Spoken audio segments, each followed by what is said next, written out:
Thank you, Christina, for allowing me to present my presentation online, all the way from Sydney. Piña cloth, or textile woven from the delicate fibers of the pineapple plant, used to be the epitome of luxury in mid-19th century Philippines. It was worn by the elite class as a symbol of high fashion at the time. However, the weaving and wearing of piña experienced a rapid decline in the late 19th century, and by the last half, or the 20th century, it had all disappeared. Piña was invented by Filipinos and was very much associated with Filipino national identity. So in the mid-1980s, individuals and NGOs began the process of reviving the industry, and eventually the Philippine government also came on board with the Philippine Textile Research Institute, the Department of Trade and Industry, and the Department of Agriculture joining the crusade. This presentation analyzes the history of reviving piña and its afterlives. This is a massive endeavor because the production of this textile relies on contributions from the agricultural sector, the scientific sector, and the creative sectors. This ranged from farmers who grow the red pineapple variety, the scrapers who scrape the leaves by hand to access the fiber, the knotters who painstakingly tie the threads together in preparation for weaving, and the weavers themselves, the embroiderers, and the fashion designers. In addition, scientists have also been important in modernizing the industry through changing looms such as the four-harness loom, traditionally it's a two-pedal loom, developing natural dyes, and from 2021, developing QR codes that identify which weaver wore the cloth.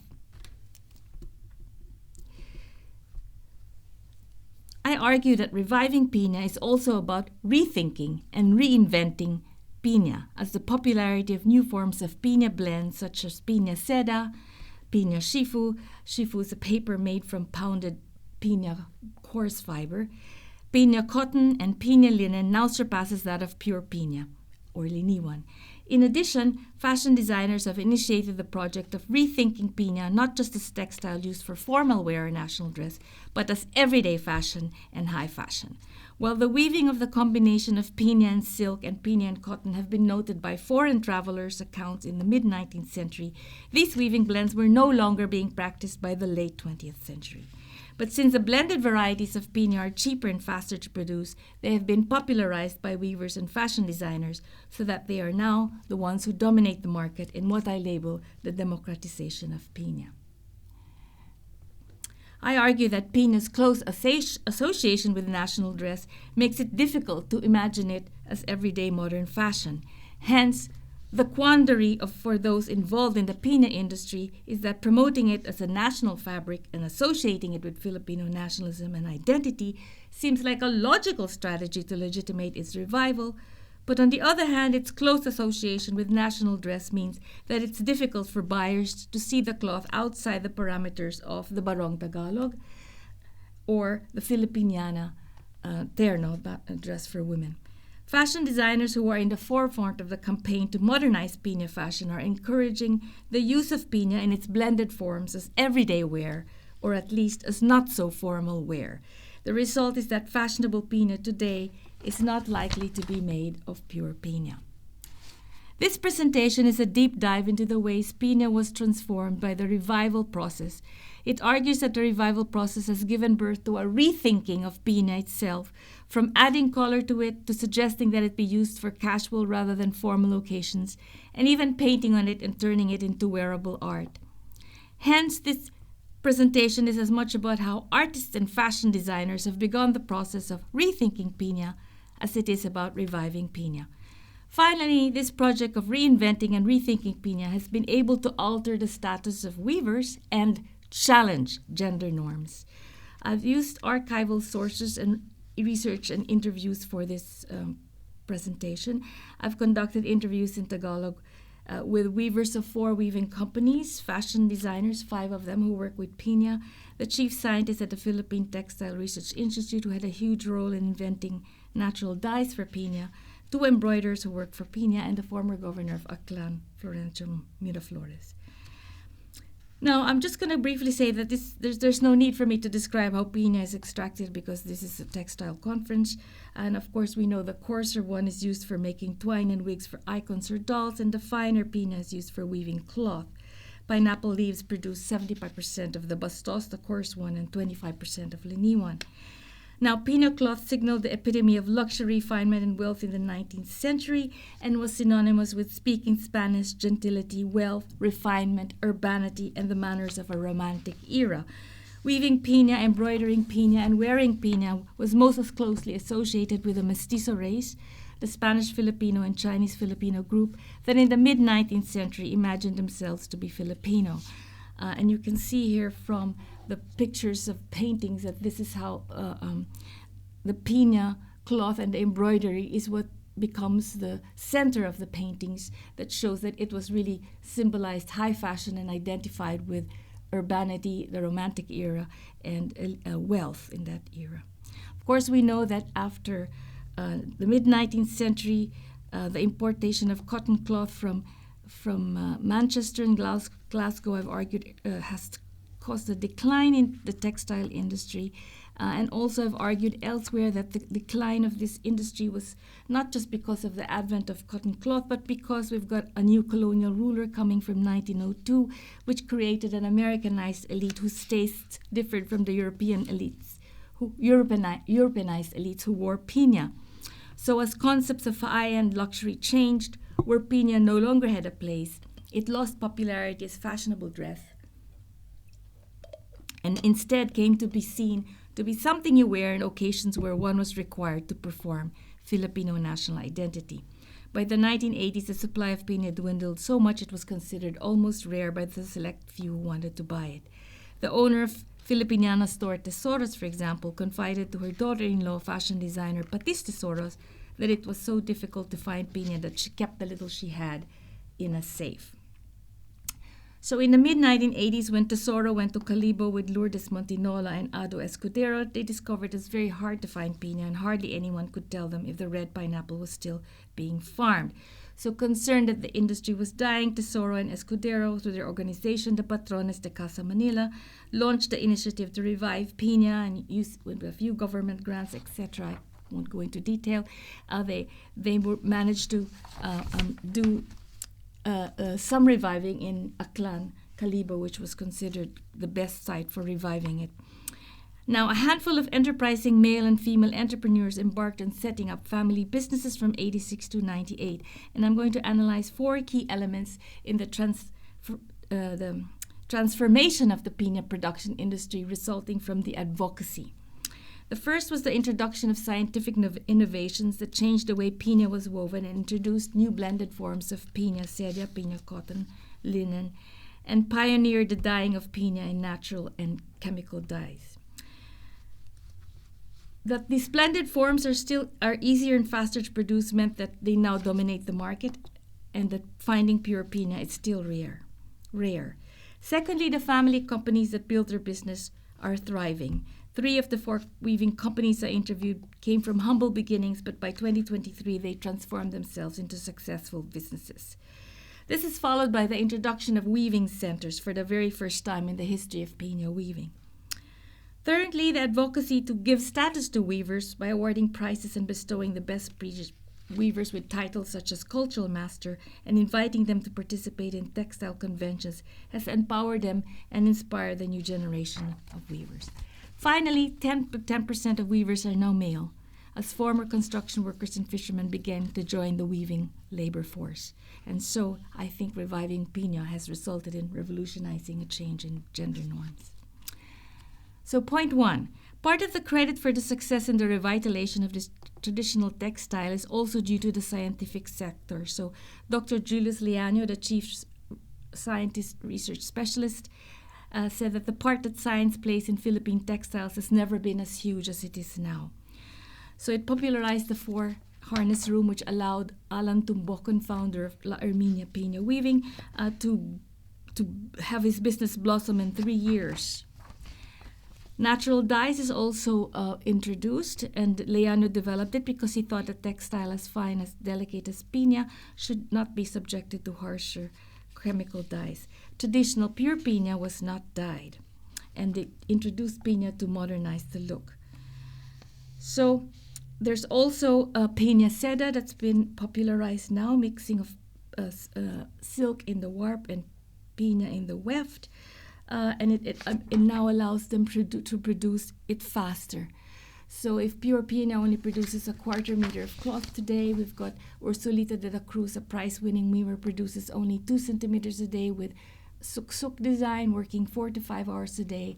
And multi-award winner Raquel Elizoria produces 20 to 40 centimeters a day and less than 50 meters per month, whereas Piña Seda will allow you to produce 2 meters a day. So that's one major change. And there's, of course, some reviving of some traditional embellishments, as I've included here, as well as Alan Tubokon added an innovation, which is adding double-surfaced pockets to the pocket snips design. So the second point is that there's the flourishing of weaving companies. So Aklan Heritage and Crafts moved from 2 weavers in 1986 to 240 across 4 barangays by 1998. La Erminia grew from 1 weaver in 1996 to 230 weavers in 3 years' time. De la Cruz House of Piña went from 2 weavers to 15, and Raquel's Piña products from 1 weaver to 300 in 2022.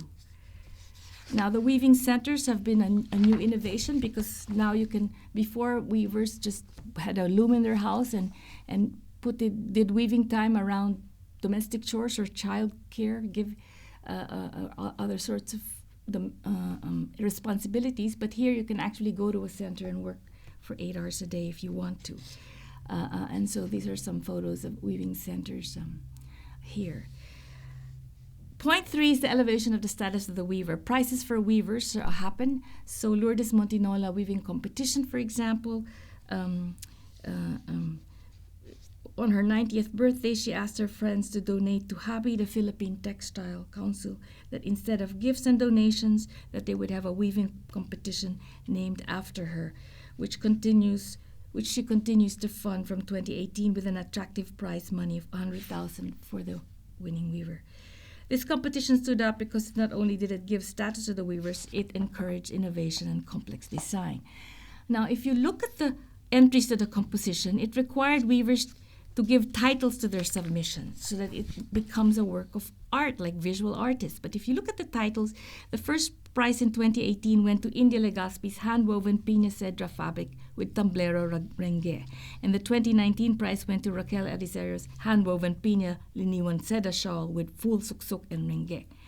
But by the time we get to 2022, the first prize went to Ursulita de la Cruz's prize-winning Piña weave with suksuk design, but she called it kahel, the local word for orange. And we've got 2022, another first prize for innovation went to Carlo Elisario's Iñugu.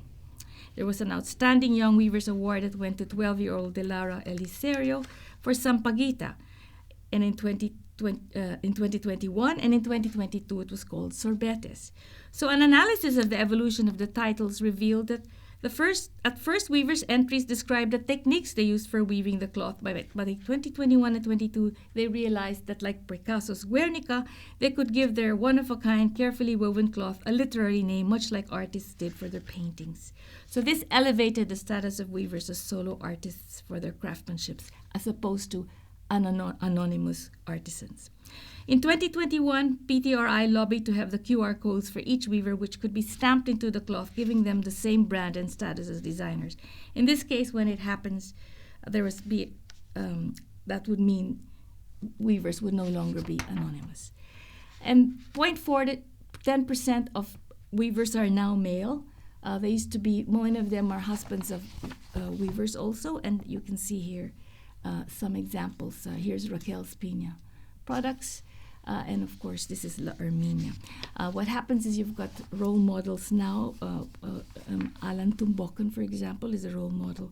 They could see that it's actually, they could make a good living out of piña and was more stable than fishing. Now, another way of rethinking piña is through culture and embellishment. Can piña be chic? So I'll just look quickly at how fashion designers have embarked on the project of rethinking Piña from formal wear to everyday wear, from traditional wear to contemporary fashion. And they're faced with two crucial questions. How can Piña be modern, and can Piña be chic?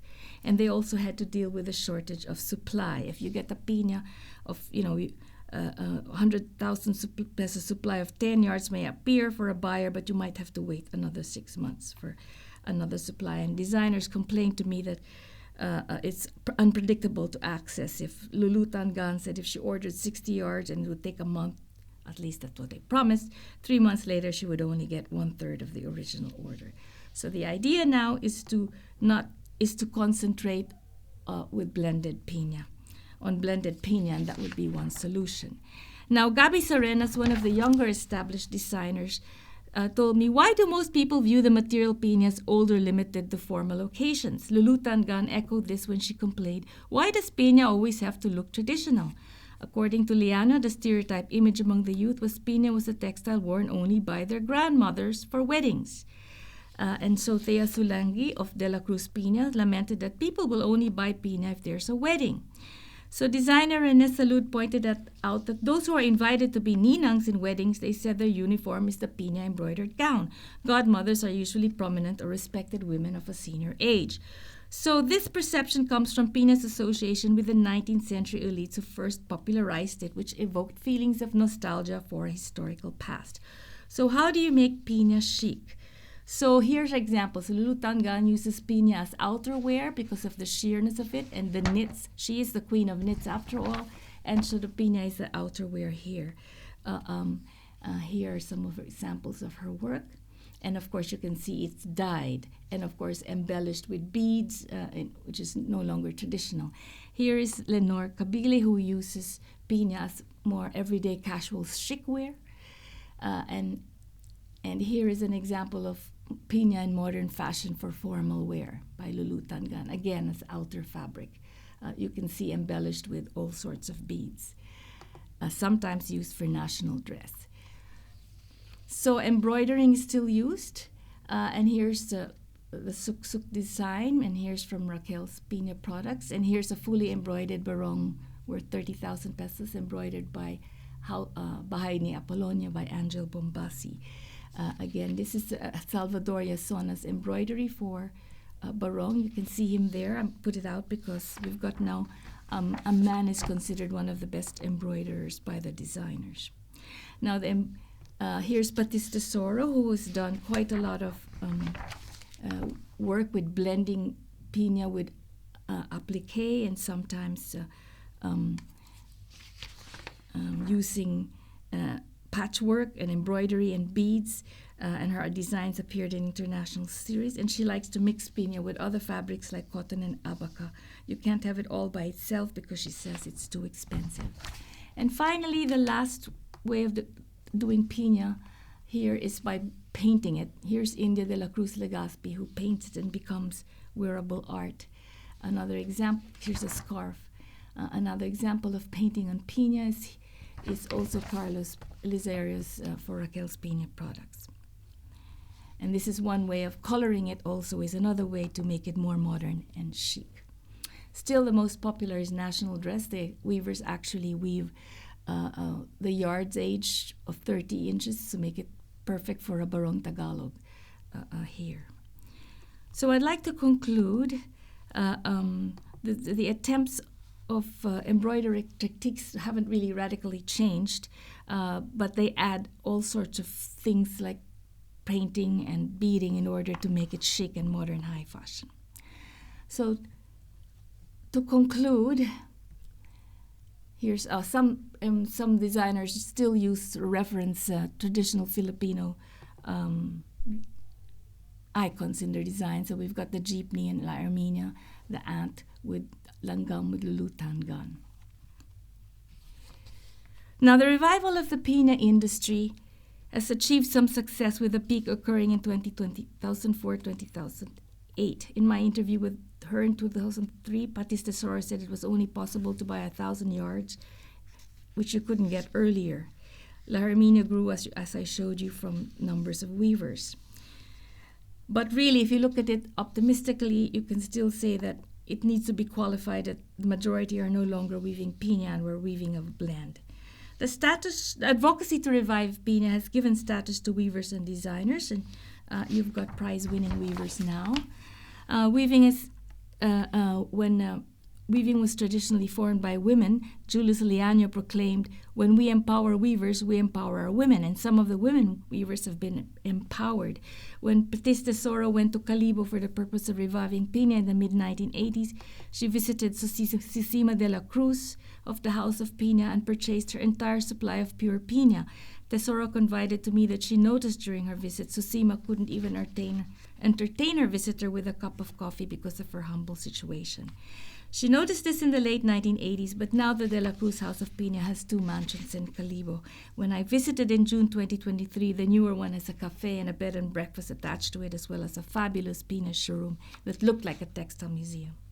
An unexpected outcome of reviving the movement was a change in gender norms. Men are now weavers of piña cloth, and of course, the same embroiderers of piña are also men. Salvador Yasona told me in my interview with him that his late father, who founded the family embroidery business, endured taunts that he was bakla, Tagalog word for trans woman, because embroidering was gendered female. His father succeeded in erasing the stigma by proving that it was a lucrative job, and now his son is currently considered by designers and Aklan weavers as the best embroiderer of the country. While the revival project has been largely a success, piña production continues to face challenges. The labor-intensive process means that fewer weavers want to work with the cloth, and many opt to weave piña combined with silk, linen, or cotton. Fashion designers have introduced the concept of piña as contemporary fashion. At the moment, its close association with national dress means that it is mostly worn by those in special occasions, where both national dress and contemporary couture are required.